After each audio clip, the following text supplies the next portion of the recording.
Ladies and gentlemen, boys and girls, it's Diego, and this is your K1 Visa Green Card channel for free information. I give you all this free advice on how to process your K1 Visa, get your green card without an RFE, get a tourist visa, get a spousal visa, CR1, IR1, bring mom to America, whatever you need. This is a free channel with free information that I give to you. Now, I'm not an immigration attorney, I don't work for USCIS. I don't give you any legal advice. Zero, none, nada. No legal advice. Okay? But I've got 9 years experience processing K1 visas and green cards, etc., etc. I can write the K1 visa pamphlet in my head, in my sleep. I can process a green card in my sleep. It's not easy. It's not hard to do. It's easy to do. Processing a K1 visa and processing a green card is an easy process. You just got to pay attention to detail and don't make any spelling mistakes. Don't make any typos. Don't mess up dates of birth or names or social security numbers. When you fill out the paperwork for a K1 visa application so you can be reunited with your beautiful prometida, it's important that you don't make any spelling mistakes in the paperwork. It's important you don't forget to include stuff. If you are a divorcee, okay, stuff happens. If you've been divorced once, twice, whatever, you must include certified copies of the divorce decree signed by a judge. Now, I'm not talking about a copy from your printer from an email or a PDF, or you go to Office Depot or the UPS store and make a photocopy of your divorce decree. It must be a certified copy of your divorce decree signed by the clerk of the court in wet ink, black or blue, primarily black. The clerk of the court will sign your divorce decree. Okay, you're going to pay for the copy or copies if you need more, if you've been divorced more than once. And those must be included in your K1 visa application. They must be included in your green card application. They must be included in your 10-year green card application, and they must be included when you apply for U.S. citizenship. Now, when you apply for your K1 visa, you got your certified copies of divorce decrees or annulments or death certificates. Let's suppose you're a widow. Let's suppose your wife or husband passed away. Okay? My condolences, man. You're applying for a K1 visa for somebody new. You got to make sure you get a certified copy of the death certificate and include it in the K1 visa package. If it's in a foreign language, it must be translated into English by a certified translator, which will provide an ATA number on the translation. The SpanishGroup.org is a good company to use. They don't pay me to say that, but I recommend them. Miguel, Diego, on the I-485, if my wife already has a social, do I need to put that we'd like to process a social security number? No. If you already went to the Social Security office and got a social security number for your beneficiary, for your wife, you check no. You put no. I'll put it right here. Okay, it's on page 2 of the 485. On page 2 of the USCIS form I-485, they ask you, have you applied for do you have a social security number? You put yes, and you fill it in, and don't make any typos. When you fill in the social security number on page 2 of the 485, I-485, make sure you put it in correctly. Don't transpose any numbers. So what are you going to say, Miguel? So your wife has a social security number, okay? So on page 2 of the 485, right here, you're going to say, has the Social Security Administration ever officially issued a Social Security card to you? Yes, they have. And then you put the Social Security number, okay, right here. And then underneath it, you're going to check no and no. So you're going to say yes, and then you're going to put no and no, and then you're going to put the Social Security number in there. It's easy. You got it, Miguel? Do you understand what I just said? You got it. Come on, man. Let me give you the first Mountain Dew salute of the day. It's a surprise live stream. It's July 11th, 2024, and it's 10:30 a.m. Central Time here in Florida. Miguel, I've used the Spanish group for translations and they are very good and quick. They are, and they're inexpensive. Yes, thank you, Diego. There you go. So you got your USCIS form I-485. Okay, it's 20 pages. It's 20 pages and it's easy to fill out. You don't need an immigration attorney to fill this form out. You just got to pay attention to what you're doing. That's all. Lanny Adzoncion. Lanny, what's going on, Lanny? Hi, I'm just new at your channel. It's your channel. This is your channel, guys. It's not my channel. I already know how to do this, okay?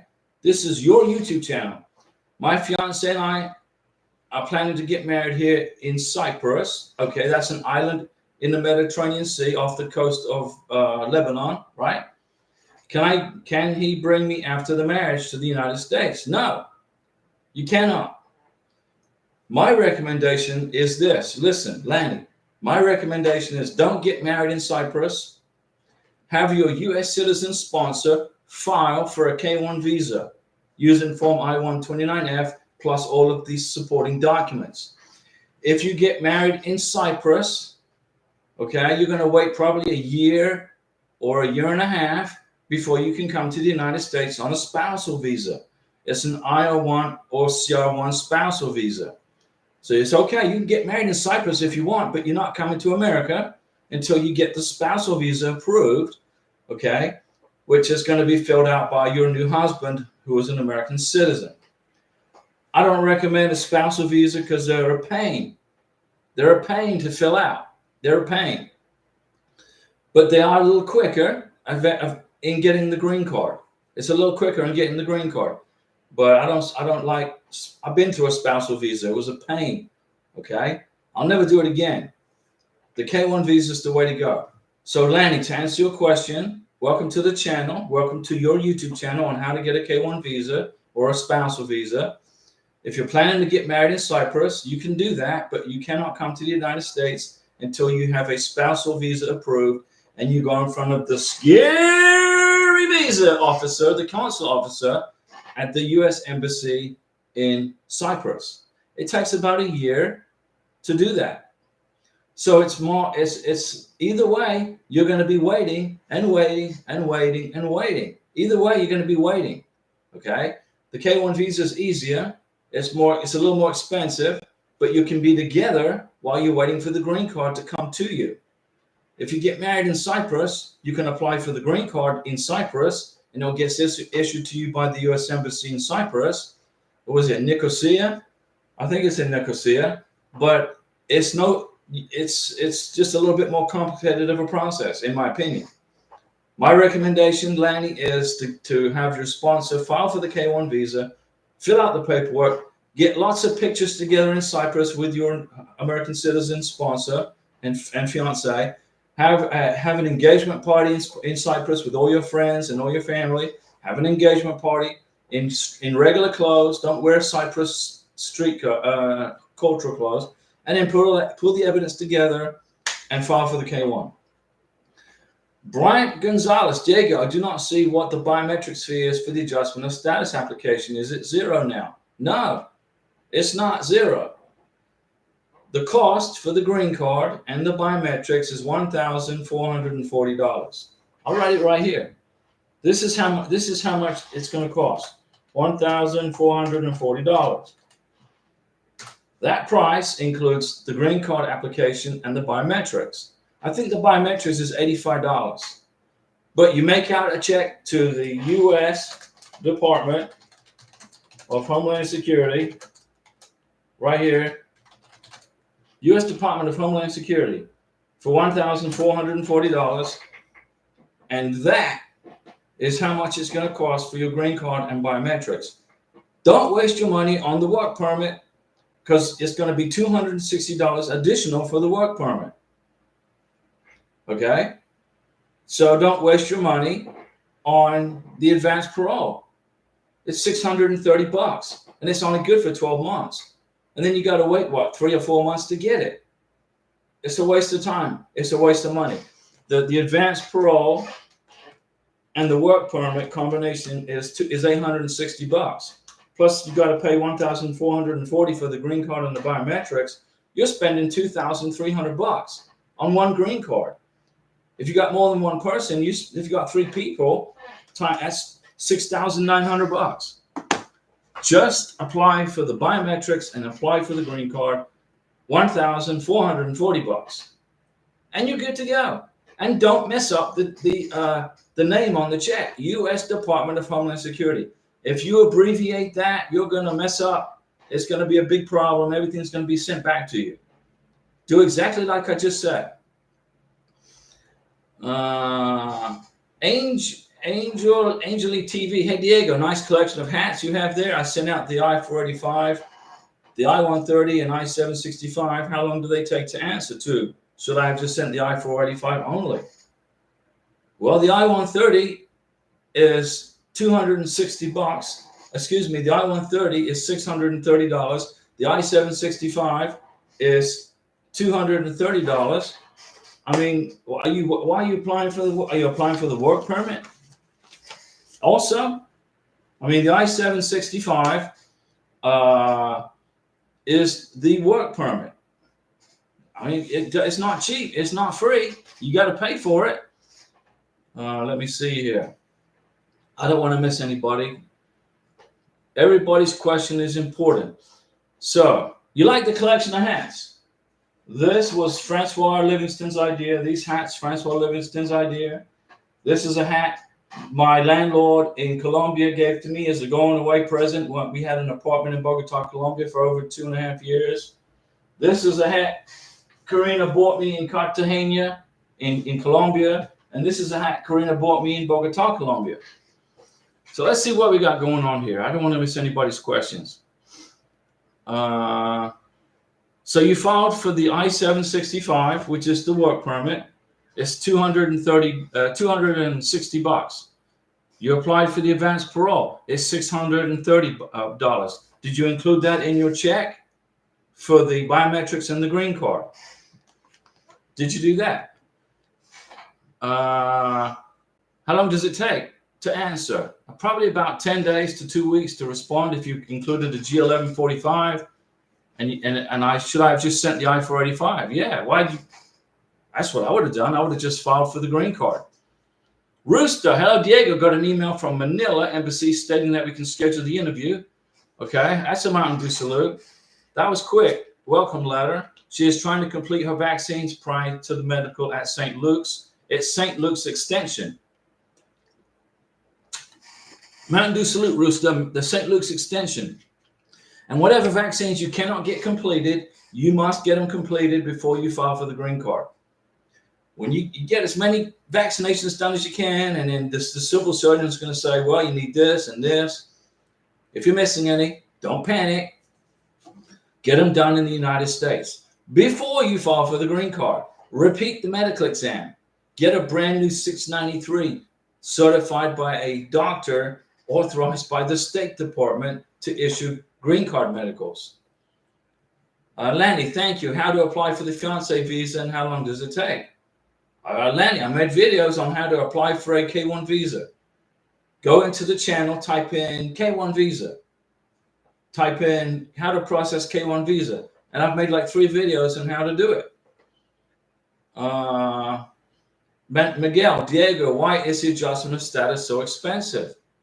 Why is it expensive? Because we are paying for all the asylum seekers. You got thousands of people wanting to come to America on asylum. Okay? It ain't free. But it's free for them. If you're from Afghanistan and you want to come to the United States as an asylum seeker, it doesn't cost you a freaking penny. The paperwork, all this stuff is free.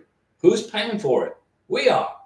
You, we, us. We're paying for it. That was a quick welcome letter, Rooster. She's trying to complete her vaccines prior to. Yeah, that's a good idea. Lanny, thank you. How to apply for the fiancé visa? It's a K1 visa application on a form USCIS form I-129F. I've made videos on how to do it. So if you Google in here, Google in this channel, your YouTube channel, K1 visa, There's a video in there that tells you how to file for a green card or a K1 visa.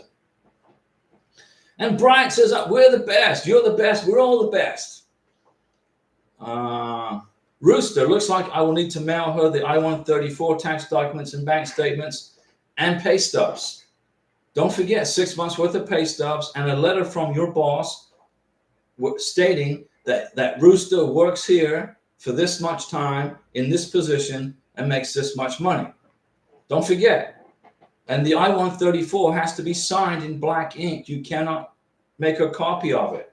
You fill out the I-134, you sign it in black ink. That's the Declaration of Financial Support for the embassy interview. You fill it out, you sign it in black ink and date it. The beneficiary doesn't have to sign the I-134. You don't have to sign it, Mr. Beneficiary. And then get those documents to the Philippines, Rooster. And don't forget, you got to allow time for customs. When you send a package of stuff like that through customs to Philippines or Colombia or wherever, you got to allow enough time for customs to clear it. Let me see. Miguel, Diego, what's the difference between the I-485 and the I-130? The I-130 is for the spousal. It's an application for a family member to come to the United States. Okay, let me see. Because when you file for a green card, you don't fill out an I-130. I don't know why you're filling out an I-130. Why are you doing that? Who told you to do that? I mean, who told you to fill out an I-130? It's a petition for an alien relative. You're not petitioning an alien relative. That's if you want to bring mom to the United States. If you want to bring your mom to the United States, Mr. Beneficiary, let's imagine, let's take Karina, for example. She's from Venezuela. When she becomes a U.S. citizen, my wife, when she becomes a U.S. citizen, we're going to bring mom to the United States. We're going to fill out Form I-130. When Karina filed for her green card, she didn't fill out a Form I-130. It's irrelevant. It's just not required. What's the difference between an I-485 and an I-130? The I-485 is an application to adjust status to green card holder or legal permanent residence. An I-130 is a form you fill out to bring mom to the United States or to bring your brother or your sister, okay? Or your son or your daughter. It's a petition for a family member. It does not belong in a green card application. So if you filled out an I-130 to include in your green card application, go ahead and just shred it because it's irrelevant. Francois Livingston, good morning, Diego. Francois, Mountain Dew salute to Francois. Good morning, Francois. There you go. Miguel, what's advanced parole? Advanced parole is a $630 document that you can pay for, which means your beneficiary can travel back to his or her country of where they originated from without their green card. An advanced parole is like insurance. Let's suppose you come to the United States, Mr. Beneficiary, Miss Beneficiary. You get married and you apply for your green card, and then all of a sudden, grandma passes away. Let's say a grandma in the Philippines, in Cebu, she passes away.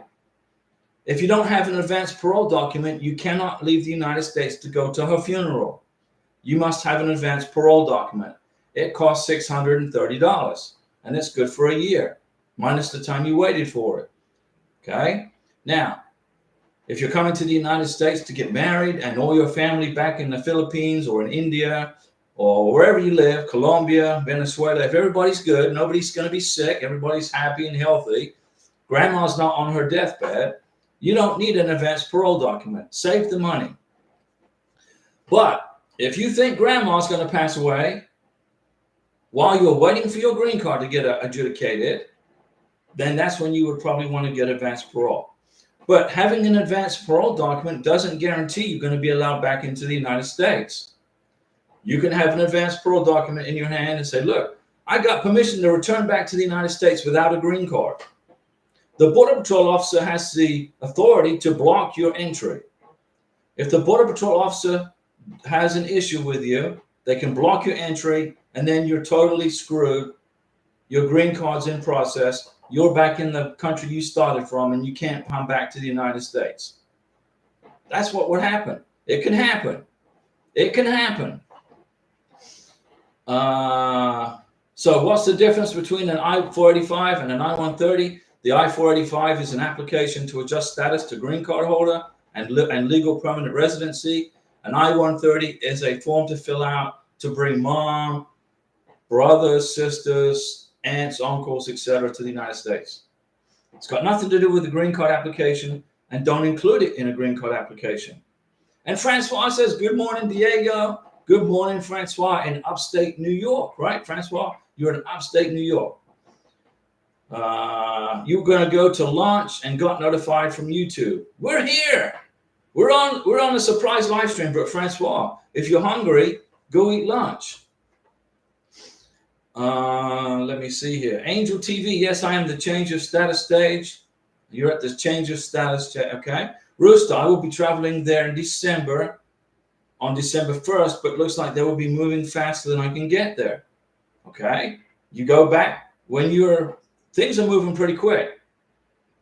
NOA 1 to NOA 2 is pretty quick. NOA 2 letter to the MVC welcome letter is pretty quick, 2 to 3 months, sometimes a month. It depends on how busy the embassy is. And then some embassies are much quicker than others in processing K1 visa appointments. Angel TV, yes, I did include it. Okay, Miguel, do you file the work permit with the adjustment of status? Yes. If you file your work permit separately, immigration is going to be looking for your immigration status. If you file the I-7, it's the I-765. It's the work permit. If you file it separately, it's $400-something. If you file it with the green card application, it's $260. But here's the kicker with the work permit. You pay $200, so you're going to apply for the work permit, okay? So it's $1,440 for the green card and the biometrics. Then you want to throw in a work permit. That's going to be $260. Now you're spending $1,700 for a green card and a work permit. So your work permit is going to come in after about 3 months. And then 4 months later, a month later, you're going to get your green card. So you're going to spend $260 on a work permit that you're only going to use maybe for 4 weeks. My recommendation is just wait for the freaking green card and just pay $1,440. It's just my opinion, but you do what you guys want to do, right? I'm just trying to help you save money. Let me see. Angel Miguel, do you file the work permit with the adjustment of status? Yes, you do. You must include it. You must include your work permit application with the adjustment of status paperwork. If you don't, immigration is going to take your money, and then you're going to get a letter back saying your work permit's being denied because they can't find your status anywhere. Lenny, I'm a domestic helper here in Cyprus. You're a Filipina. Can we do the process for the visa here in Cyprus? Here's how it works, Lanny. If you're from the Philippines, a Mountain Dew salute to all of our beautiful friends in the Philippines. We love you guys. The Philippines is a beautiful country, and I'm going to bring Corinne to the Philippines for vacation when she becomes a U.S. citizen. Now, Lanny, you're a Filipino living in Cyprus. Okay, great. You're going to need a police certificate from the Philippines, and you're going to need a police certificate from Cyprus, and your sponsor is going to file for the K1 visa from the United States, not from Cyprus. Okay? You cannot do the process in Cyprus. It has to be done from the United States. Your U.S. citizen sponsor must be an American citizen living and residing and domiciled in the United States. Now, I went to Colombia and lived with Karina for 2.5 years, but I did it in piecemeal, 6 months, 5 months at a time. 10 months at a time, 2 months at a time, like that. Okay. So Lanny, your sponsor has to file for, you're a domestic helper in Cyprus and you're from the Philippines. You need to get a police certificate from the Philippines. You're going to need to get a police certificate from Cyprus, And those must be processed as part of the K1 visa interview. When you go to the K1 visa interview in the Cyprus, once you get approved, once your sponsor schedules the visa interview in Cyprus, I think it's in Nicosia, the embassy I think is there, then that's how that works. The process isn't done in Cyprus. The process is done at the USCIS Service Center in the United States. And you are living in Cyprus as a Filipino. The only thing you're going to need to do is get 2 police certificates, one from Cyprus and one from the Philippines. Your sponsor, your U.S. citizen sponsor can live with you in Cyprus if he wants to temporarily, but he must apply for your visa from the United States. Luma Play. It depends on where you live. Nobody asked me for vaccinations. Luma Play. You will not get your green card if you do not have all of the required vaccinations USCIS needs to process your green card. The embassy officer, the consular officer, the U.S. Embassy K1 visa officer, the civil surgeon in whatever country it is you live in, will ask to see what vaccinations you have. If you have all your vaccinations completed, the civil surgeon will say, you're totally good. All your vaccinations are completed for your green card application. If you have 0 vaccinations, the civil surgeon will recommend you get the vaccinations in the home country or get them in the United States. But you will not get a green card without the required vaccinations as ordered by the Department of Homeland Security. The Mountain Nomads. So Diego, should I send an inquiry email to the NVC to obtain our case number? You can do that to track our case, or shall we just wait for them to send us the welcome letter? You can send them an inquiry, but it all depends on how long you've been waiting. Go ahead. As I told you, our approval petition has been sent on the Department of State July 5th. July 5th is early. It's only July 11th. Give them time to process your paperwork. It takes at least 4 to 6 weeks to do it. There's 60, 70, 80,000 other people ahead of you in line. You're just going to have to wait your turn. That's how it works. You wait your turn. So it's going to take 4, 5, 6 weeks to get the NVCs to respond to you. But they're working pretty hard and they're getting things done pretty quick. It's too early to ask for your case number. It's only been, what, less than a week. Jansha Hano Contime. Hey, Diego, looking good. Hey, you like the cat, right? How do you like that? It's my Mountain Dew hat today. Renika Kendall. Hi, Diego. I am in Florida getting my green card package ready for submission. Great. Now, before you submit your green card application to Chicago, because you live in Florida, it's going to go to Chicago. Renika, before you submit your green card application, make sure you've got no spelling mistakes on all the paperwork. Make sure you redid the medical exam and got a recertified 693. Make sure your vaccinations are recertified by a civil surgeon in Florida. I don't know where you live in Florida, but you got to get it redone. Redo the medical exam. Make sure you fill out the 485 correctly, and make sure your sponsor fills out the I-864 correctly, which is the affidavit of support. Make sure that's all done properly. Make sure you include a copy of the I-94, okay? The I-94. You got to include that. It's a mandatory form. Make sure you have your marriage certificate, a certified copy, not a copy. Don't stick it on a copy machine. You got to get a certified copy of your marriage certificate from the clerk of the court, wet inked and stamped. If there's any divorce decrees, you got to have certified copies of those. Your birth certificate, if it's in a foreign language, it has to be translated into English by a certified translation company. Make sure you got pictures of your wedding. Make sure you got pictures of your honeymoon. Make sure you got pictures of when you started dating each other, going back to when you started dating each other. Show a timeline of your relationship, okay? Watch the videos I've made on how to adjust status. Let me see. Rooster, I whited out the account numbers. Very good. That's good. On the bank statements, is that okay? That's perfectly good. I did the same thing. I use this kind of whiteout. I don't know what you guys use. I don't know. It's in here somewhere, but it's like a little wheel. You know, you run a wheel. Why don't you don't have to get immigration? Don't care what your bank account numbers are. They don't care. They just want to see your income, the direct deposits. Cozy Mark, my fiance went ahead and got an MMR vaccine. It was 2 doses and a month apart. Do you know if some of the vaccines that I require are only 1 dose or are they only 2 doses? That depends on the civil surgeon. The doctor, the civil surgeon will tell you that. I'm not a doctor, okay? But you may be required to get booster shots, especially for COVID. Immigration requires the booster now. Luma Place, hi Diego, my fiance, the petitioner, just changed jobs this week. No problem. The K1 visa was approved about a month ago. Great. Do I need to bring a fresh employment letter with me for U.S. entry point? I'll be arriving in August. Only the sponsor will. The sponsor, okay, here's what's going to happen. The petitioner just changed jobs.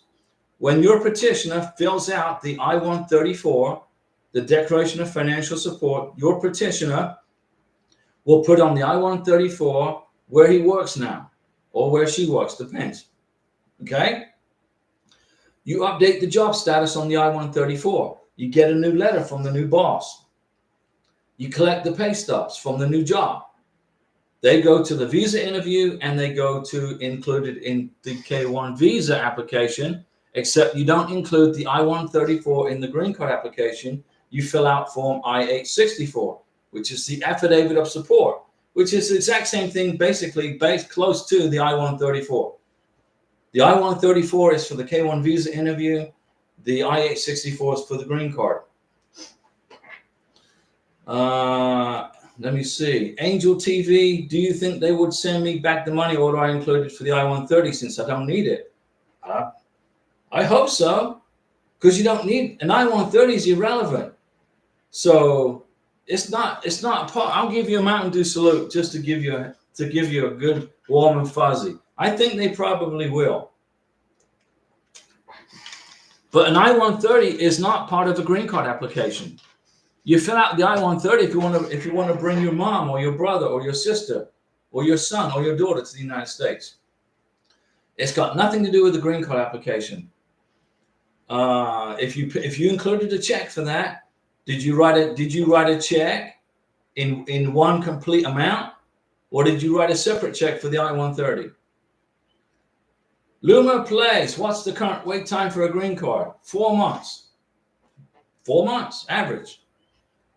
Miguel, could Karina travel internationally now she has a green card, Diego? Yes, Karina can travel internationally now she has her 2-year green card. Are we going to travel internationally? No, we are not. We are not going anywhere internationally till Karina is a U.S. citizen. Number one, it gives her an incentive to become a U.S. citizen, although that's what she wants to do. And number two, it protects Karina from an irate Border Patrol officer who has the authority to block a person returning to the United States on a 2-year probationary green card. The 2-year probationary green card isn't the be-all end-all of being a permanent resident. It's the second part. The final part is applying for the 10-year green card. If you have a 10-year green card, it's a lot safer to travel internationally on a 10-year green card than it is on a 2-year. A 2-year green card is probationary. My advice, guys, ladies and gentlemen, once you get your 2-year green card, stay in America. If you must go travel back, if you got to go see grandma, okay, wait until you get at least your 10-year green card. It will protect you from getting blocked and from being denied entry back into the United States of America. A 2-year green card is just probationary. Just pretend you got an ankle bracelet on and the government's watching you where you go every minute. When you get your 10-year green card, the ankle bracelet gets taken off. Let me see here. Miguel, is there somewhere on the I-485 that asks if you want to process a work permit? No, it's nowhere. On the 485 is an application for a green card, not a work permit. You have to fill out form I-765 for the work permit. It's a separate form. It's like 7 pages long. I got it here somewhere. This is the work permit. That's it. It's 7 pages long and costs $260. Okay? This is the application for the 2-year green card. It's 20 pages long and it costs $1,440, including the biometrics. Okay? They're totally different. You include, if you must get a work permit, if you absolutely must have a work permit, you got your green card application and your work permit, and you include them in the green card application together. Okay?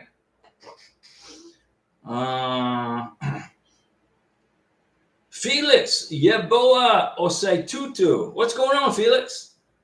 My partner's case has been ready since the February 21st in Ghana. Ghana has about a 5 or 6 month wait time to schedule visa interviews right now. They're behind. They're busy. They're backlogged. Ghana has a 5 or 6 month wait time.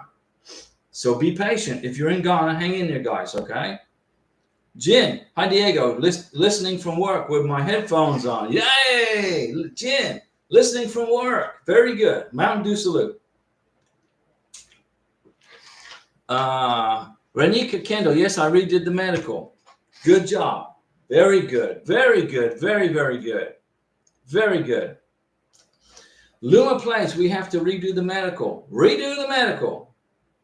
Redo it. You got to include a 693 and vaccination record in your green card application. They got to see a 693. If you don't have a 693, redo it. If it's not in a sealed envelope, it's got to be in a sealed envelope. So when you get to the United States of America, okay, find a civil surgeon in your town where you live and ask that doctor to pay the doctor to do a green card medical exam. The doctor will do a green card medical exam for you, okay? You're going to pay for it. The civil surgeon will then fill out a 693 as required for Homeland Security, sign off on your vaccinations, and boom, you will not get an RFE for a medical because you're going to repeat it. Karina, when we arrived in America, we got to Miami, we drove here to Florida, the northern part. I called the civil surgeon in Pensacola. I said, hey, doc, I spoke to his administrative assistant. Do you do green card physicals? Yes, I do. Send me your vaccination records. So I scanned Karina's vaccination records to the doctor in Pensacola. She said, your vaccinations are all up to date. Your medical appointment is at 9 o'clock on this day. I think it was in January of 2024, sometime in January. We drove to Pensacola. I drove Karina to Pensacola. She had her medical exam. The doctor signed the 693, recertified the vaccinations, put it in a sealed envelope, taped it up, and gave it to Karina, and we included it in her green card application. Karina got her green card in 2 months and like 3 weeks, something like that. So redo the medical. Yes, Luma. If you want to guarantee your green card without getting an RFE, redo your medical exam in America by a civil surgeon authorized by the U.S. State Department. It's my opinion. I'm not telling you what to do, but I recommend you do that if you want to get your green card sooner rather than later. Renika, got everything you mentioned in your list in my packet. Renika, good job. You're going to get your green card without a second visa interview, I'm pretty sure. Jin, my RFE, which is a request for further evidence, affidavit of support has just got delivered yesterday, hoping it gets cleared and green card can be on its way. Absolutely. Work permit has been received a couple of weeks ago on the last leg of this. You're at the last leg. Now you're going to just wait for your green card. As long as you gave immigration everything they asked for in the request for further evidence, you will get your green card, okay? Miguel, for folks in Virginia, where do we submit our green card application? Okay, Miguel, you live, where do you say? In Virginia, right? You live in Virginia, and you want to know where to submit your green card application. I'm going to tell you where to send it. I'm going to type the address for you. How about that? You want me to do that? Right? Would you like me to do that? I will type the address. Let me find it. And you will know exactly where to send your green card application. Are you ready? I'm gonna put the address right here, Miguel. You live in Virginia. Where do we submit our green card application? I'm gonna type the address right here. You gotta send it FedEx or UPS or DHL to this address. So it's gonna be to USCIS. Okay. It's gonna be attention, adjustment of status. It's gonna go to box 4109. Okay. Box 4109. 2500 Westfield Drive. I hope you're writing this down. Westfield Drive, Elgin, Illinois, 60124-7836. Do you see that? And the Elgin, that E is supposed to be a capital, and that W is supposed to be a capital. Westfield. That is where you mail your green card application if you live in Virginia. You got it? Francois, if my fiance cannot get his vaccination records, if the clinic doesn't reopen tomorrow, I suggest that he gets the vaccines and send him the list of vaccines he needs to get ASAP. That's exactly right, Francois. Good job. Ugly TV, separate checks. Okay. So hopefully you get your check back for the I-130, which has got nothing to do with the green card application.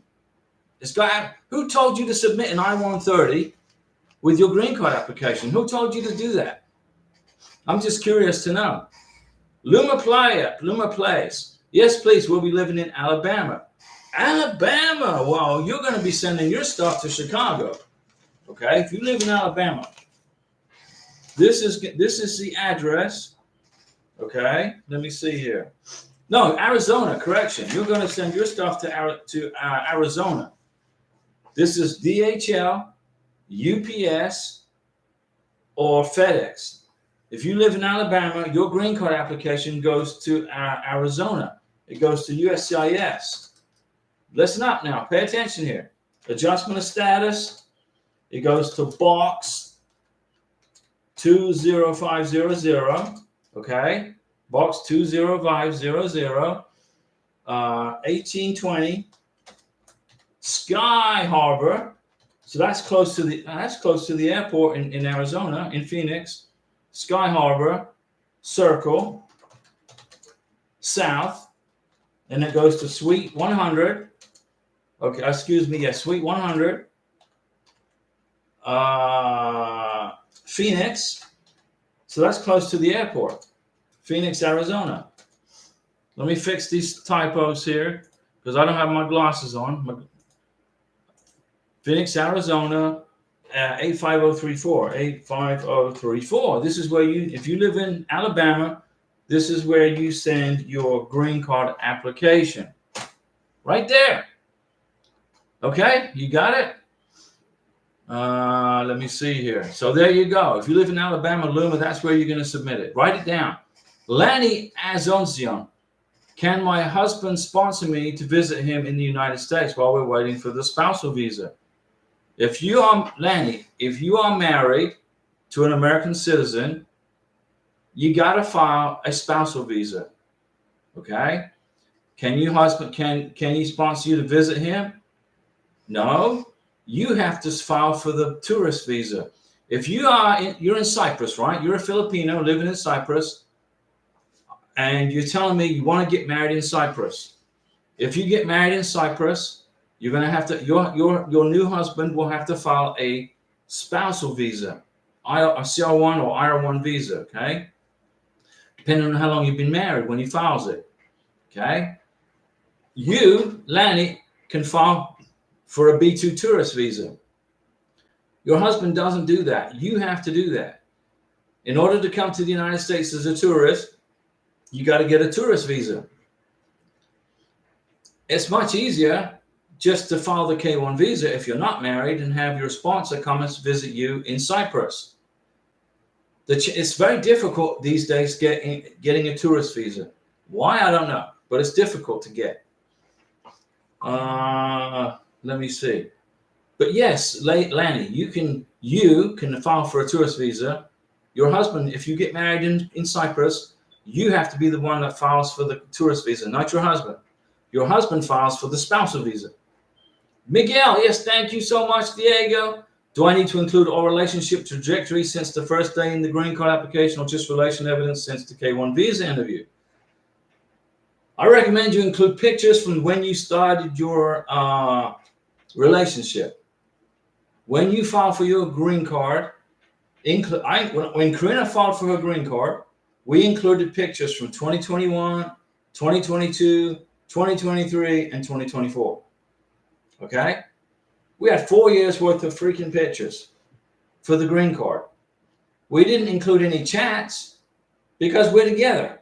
We spent 2.5 years together. Basically, I was living in Colombia and in Bogota. We were there for 2.5 years. So, but for the first year we were dating, I was in Florida. So I sent a year's worth of WhatsApp chats for the K1 visa process.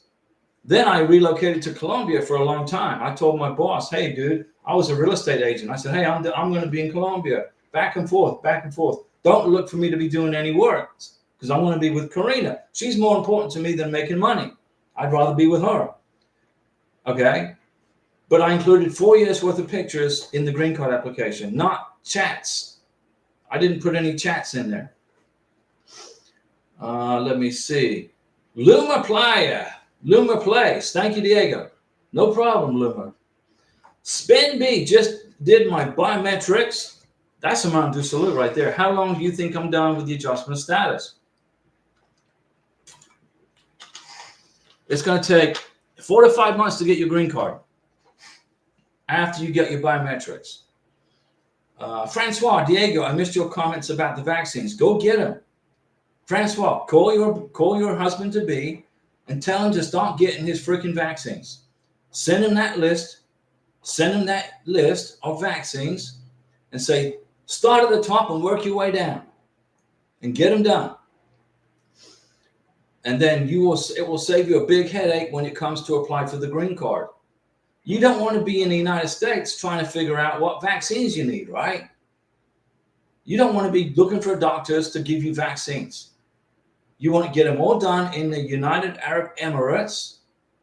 Get them all done over a period of time. You got time. And then when you get to America, all you got to focus on is having a fantastic wedding and processing your green card paperwork, which I'm going to help you with.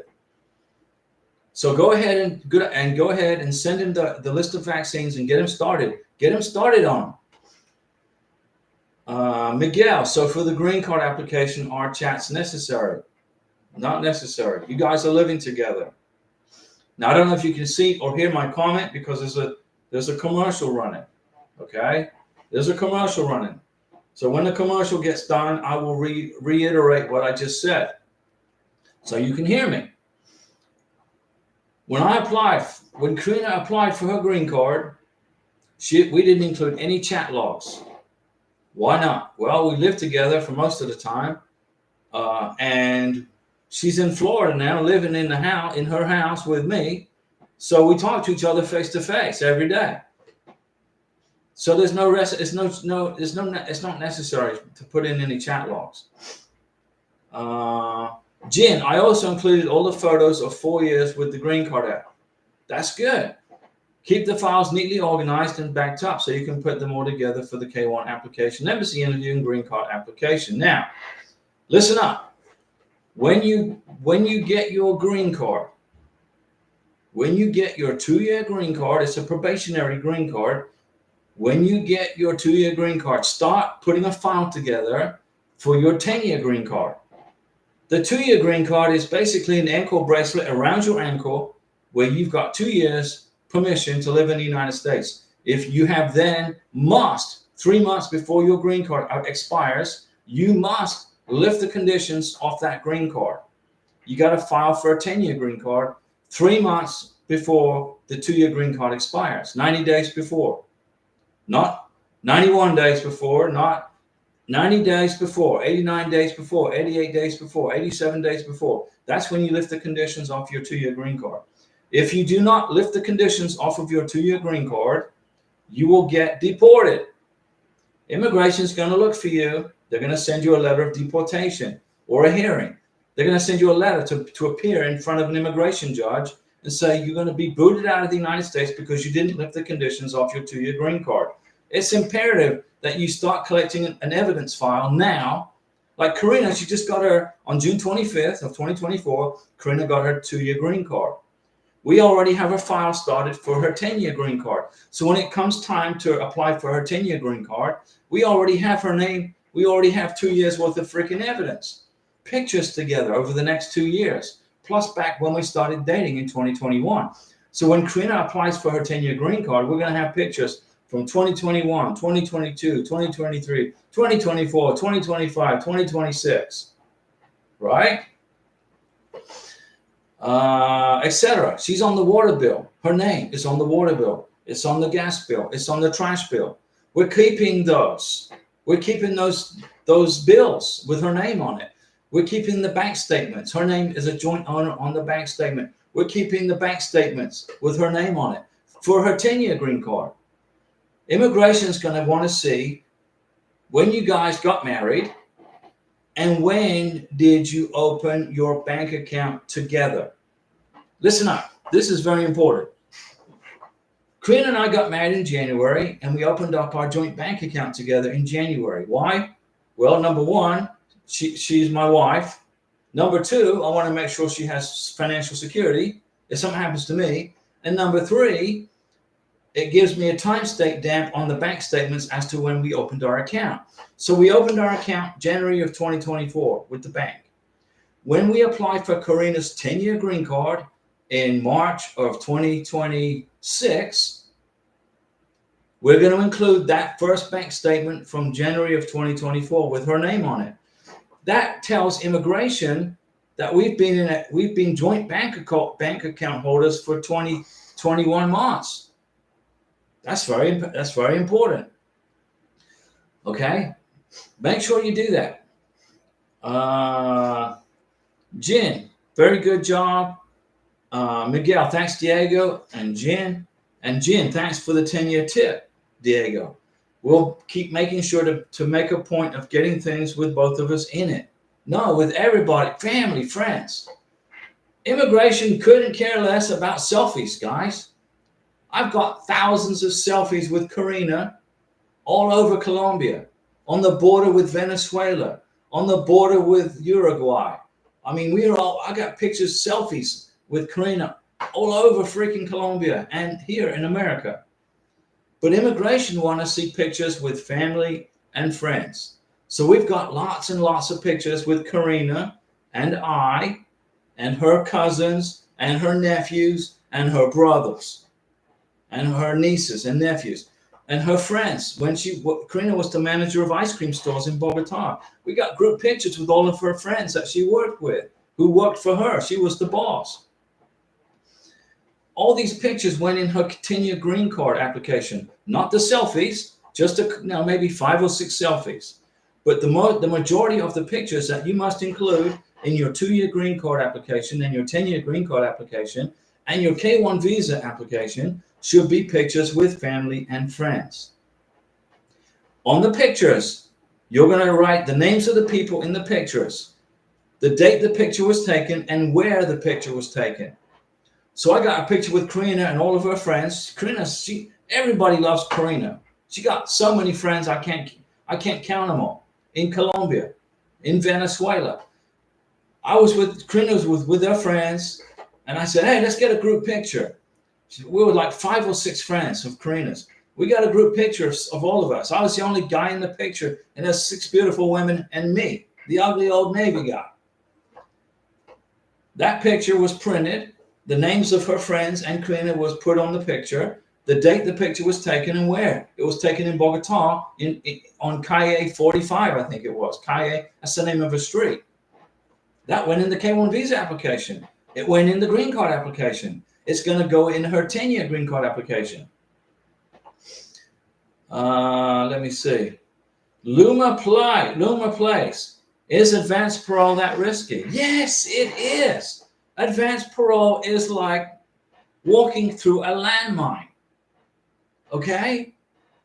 Don't risk it. Don't do it. It's dangerous.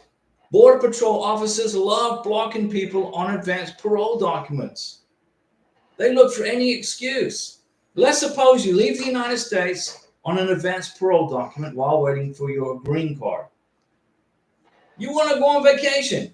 You just got to America and you already missed wherever it is you came from. So you go back there for 2 weeks for a vacation. And then while you're there, you get hooked up with your friends and your family and you stay another month. And then you stay another month, and you stay another month, and you stay 3 months. Oh, you say, man, I got to get back to my husband or a wife. You fly back to America, you come up to the Border Patrol officer. He sees you've been out of the country for 3 months on your advanced parole. He's going to say, why did you leave the country for 3 months? Why did you leave the United States? Well, you say, I was on vacation with my friends. I lost track of time. The immigration officer is going to make a decision on whether to cancel your green card application right then and there. Right then and there. Your green card can be terminated by the Border Patrol, and they will put you on a plane back to wherever it is you've originated from. And then you're going to call your husband up and say, hey, honey, I was denied re-entry into the United States because my advanced parole, on an advanced parole. Don't do it. Don't do it. Don't do it. Apply for your green card. Apply for biometrics. Get your green card. Then apply for your 10-year green card. Then go on vacation and go see mom and grandma and your friends. Karina has so many friends in Colombia, I cannot list them all. The list is infinite. She misses her friends. She's got family and friends in Venezuela, in Uruguay, in Brazil. She misses her friends. She's a very caring person who loves her friends. And I explained to Karina in Colombia, honey, when you get to the United States, you're not going to see your friends until you become a U.S. citizen. Are you good with that? Can you handle that? And then we got all our friends together in a group lunch, and we explained to them that we don't trust the advanced parole. I don't trust the 2-year green card as being strong enough as a return document into the United States. The 10-year green card is strong, but you only have to wait another 9 months until you can get U.S. citizenship. So all of her friends and Karina all agreed to wait until Karina becomes a U.S. citizen before she returns back to Colombia. Okay? But the first place we're going to go visit is England. She wants to go see England. She wants to see the Crown Jewels and the Tower of London. She wants to see whatever goes on in England. I just want to go for the fish and chips. I mean, I couldn't care less about the Buckingham Palace. I don't care. I mean, the royal family, they're good people, but I couldn't care less about the royal family. I mean, I care about them, but I don't. It's irrelevant to me. I'm American. I just want to go for fish and chips. But history, Karina and I, we both love history. So when she becomes a U.S. citizen, we're going to fly to England for vacation. Okay? But not till then. We are not leaving the United States of America until Karina has a U.S. passport in her hand. That is 100% guarantee she will not be denied re-entry into the United States. You can be denied re-entry to the United States on advanced parole. You can be denied re-entry into the United States with a 2-year green card. If you leave the United States longer than a year on a 10-year green card, you will have your green card confiscated and you will be denied re-entry into the United States. So there you go. Listen to my advice and I will save you lots of headaches for the future. Let me see.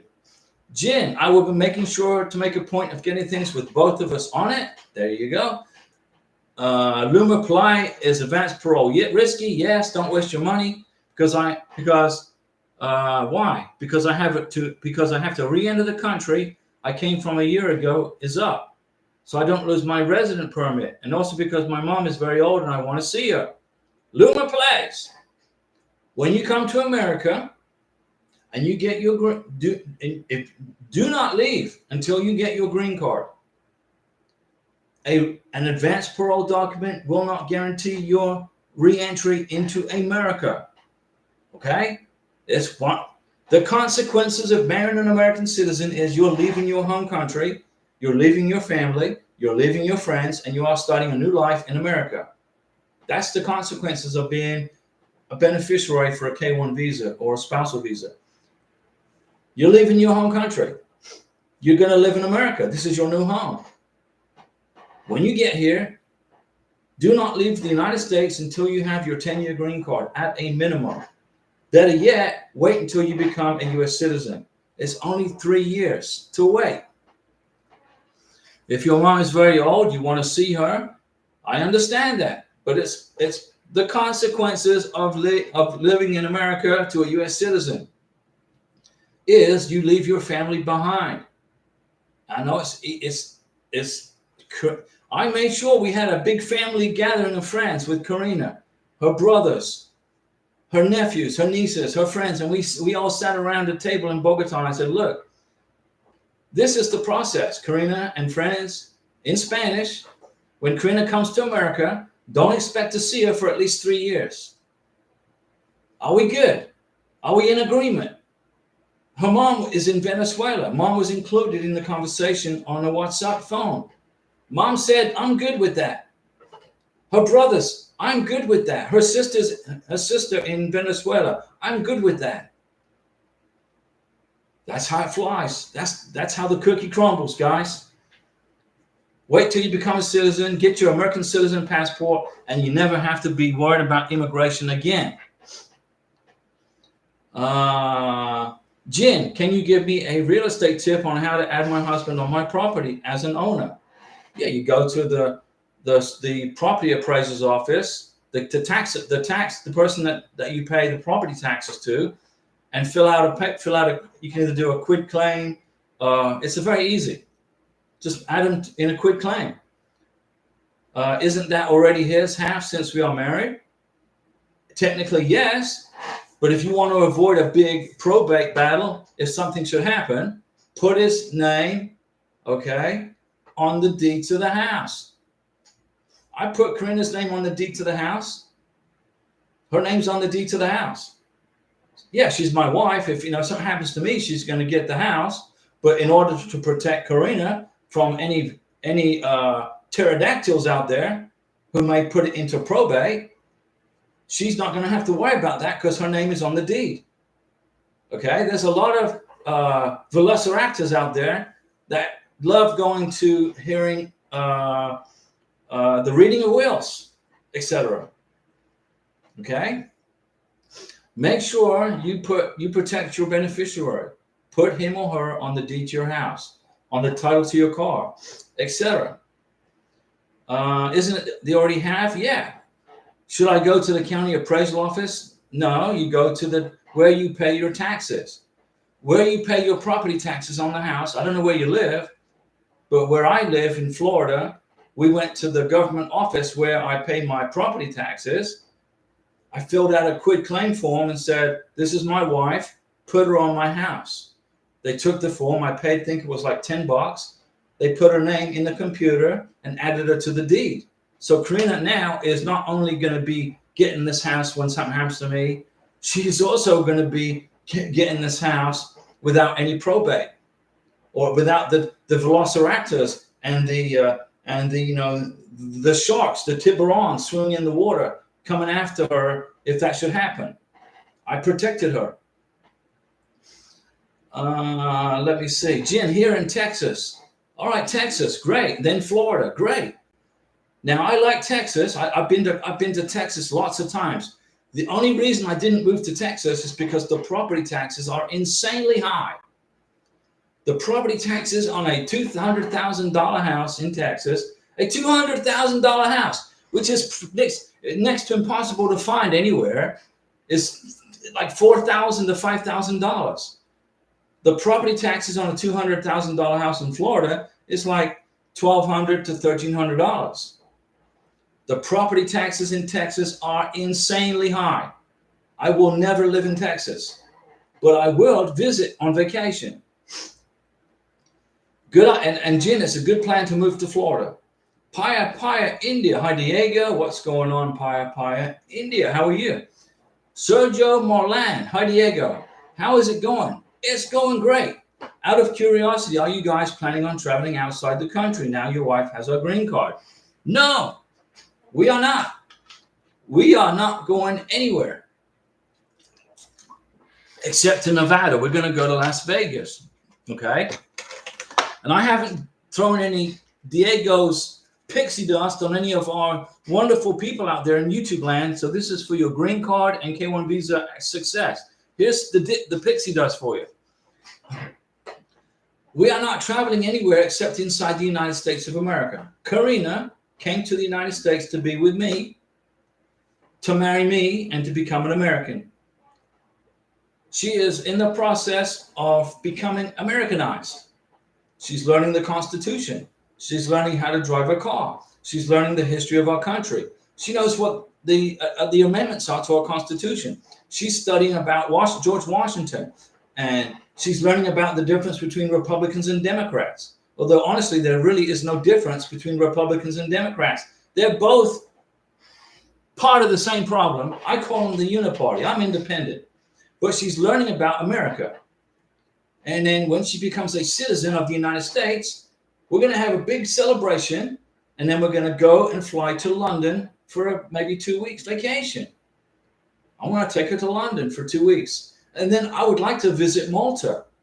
I would like to visit the Philippines. I want to visit India. I want to visit Africa, parts of Africa. There's so many places in the world we want to go because the world is a big place, okay? And it's easily accessible where, you know, without assuming the connecting flights don't mess up, right? But we're not going to travel outside of the boundaries of the United States until Karina is a United States citizen. And she can speak somewhat English, somewhat. Paya, India. My fiance and I had some challenges with people not fully supporting our relationship. I know about those challenges. Unfortunately, we have delayed our marriage. It's very difficult to handle the situation. What is the fastest way to marry? You got to get married within 90 days upon entering Paya, India. Paya, India. You entered the United States with a K1 visa. Am I correct? And in those 90 days, you are supposed to get married. If you did not get married within 90 days, you must get on a plane and fly back to India. And your American citizen sponsor can do one of two things. He can fly to India and marry you and file for a spousal visa, or he can reapply for a K1 visa application and redo the process all over again from the beginning. So Paya, India. What's the fastest way to get married? In India. If you didn't get married within 90 days, you better be back in India. Because if you're not, immigration is going to come looking for you, possibly. Miguel, is it necessary to include a description in every photo, or where and when is enough? Miguel, in every single photograph that you submit to immigration, you got to say, you got to get a piece of white paper like this, go on a computer, type in the names of the people, left to right, right to left. Underneath it, put the location of the photo. Where was the picture taken? And underneath that, put the date where the picture was taken. And then cut that off and then tape it to the picture. Every single picture needs to have that on it. Who's in the picture? Where was it taken? And what date? Miguel, you got it? Hedrick, Soldero of Christ Fire. Hey, Diego, once you get the 2 green cards, you only get 1 green card. After 9 months, can my wife apply for American citizenship? Once you get the 10-year green card, here's how you do this. If you want to become a U.S. citizen, and I urge you all to become U.S. citizens if you're coming here on a green card, become a U.S. citizen. You get your 2-year green card, and you look at the expiration date. You look at the issue date. So here's your green card. I'll use this as an example. Monserrati is in Bogota, Colombia, by the way. Here's your green card. On the green card, here's your picture and everything. And then here is the issue date, and then there's the expiration date. 3 years from the issue date minus 3 months. So let's say the issue date was March of 2024, right? 3 years, 2025, 2026, 2027, 24, 25, 25. So in March of 2027, it's going to be 3 years. So you minus 3 months, January, February, March, 90 days from March of whatever the date is, minus 3 months. That's when you can apply for U.S. citizenship, and you fill out form N400. Okay? 3 months, 90 days before your 10-year green card expires. Well, actually, it's going to be, that's not correct statement. 3 months before you have 3 years from the issue date on your 2-year green card, that's when you can apply for U.S. citizenship. Okay? You got it? You can apply for U.S. citizenship 90 days prior to being in the United States 3 years. So you've been in the United States for 3 years, starting with the issue date of your 2-year green card. Minus 3 months, at 33 months from the issue date of your 2-year green card, you can apply for U.S. citizenship. Did that answer your question, Hedrex? Jim, taxes are killing me. All the outsiders are coming to Texas. Well, yeah, all the people from California who voted in that communist government are now fleeing to Texas or Nevada or Florida, and they're fleeing to Texas. And you're saying it was great before, but it's getting harder for us native Texans. Yeah, you got all these people from California, all these socialists and Marxists and communists, and they keep putting these communists in office in the California legislature. And now now companies are going out of business. Fast food restaurants are closing down, because they can't afford the regulation. Try and open up a McDonald's in freaking California. It's next to impossible now. It's unaffordable. Real estate is out of control. The price of a house, a double wide trailer is like $1 million. And then these people get sick of California. They move to Texas. Hopefully they live their politics with them in California and don't bring it to Texas. Luma, thank you, Diego. Have a good one. You got it, Luma. Jen, I put a description on every picture. Hedrex, I mean the 2-year green card. You got it? Teja Sweeney Mumadi. Hi, Diego. How are you doing? I'm doing great. I'm going to go get some lunch here. It's 11:37 Central Time here in Florida. And I'm going to go get some lunch. But I'll be back for the next live stream. I don't even know what day is today. Today's Thursday, right? I'll be back on on Saturday at 6 p.m. Central Time for the next live stream. And Tesha Swanee gets the last word. My husband's work permit and advance parole has been approved. Congratulations. Good job. And we'll see you Saturday, guys, with Karina. Karina's at work right now.